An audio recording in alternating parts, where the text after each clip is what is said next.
Pinagsisihan ko ang pangbabae. 5 ang naging kabit ko habang kami ng asawa ko, mabait ang asawa ko, maalaga, hindi bungangira, at higit sa lahat mapagmahal. Isa akong helper sa isang truck na nagde-deliver kung saang-saang lugar dito sa Pinas. Tawagin niyo na lang akong Roy, di totoong pangalan. Helper na ako ng isang truck bago pa naging kami ni Mrs. Kaya naiintindihan niya kung minsan lang ako umuwi sa amin, isang beses sa isang linggo minsan hindi pa. Nakilala ko ang mga babae ko sa mga pinagde-deliveran namin. 6 ang CP ko na keypad lang, yun ang ginagamit sa mga babae ko at sa Mrs. ko. 2 years na kami ni Mrs. May karelasyon akong 1 year, 3 months, 6 months, 8 months, at 10 months. Habang nasa pangloloko moment ako, di ko iniisip kung may masasaktan basta ako masaya.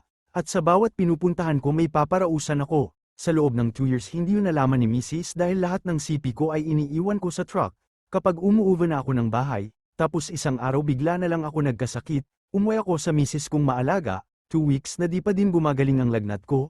Pakiramdam ko lumalala na ang sakit ko. Nagpadala na ako sa doktor at doon na nalaman na may HIV ako. Nanlanta ako sa nalaman ko. Nung malaman ng Mrs. ko yun, nagtaka siya at kinausap ako. Sabi niya, paano nangyaring nagkasakit ka ng ganito? Paano na ako? Paano na tayo? Umiiyak na si Mrs. Kahit ako di ko na din alam ang gagawin, hindi ko lubos maisip na ganito ang kahinatnan ng aking ginawa. Naawa ako sa asawa ko pati siya nadamay sa mga pinaggagawa ko. Sa aking Mrs. Kung mabasa mo man ito, patawarin mo sana ako. Umiiyak ako habang tinatype ko to.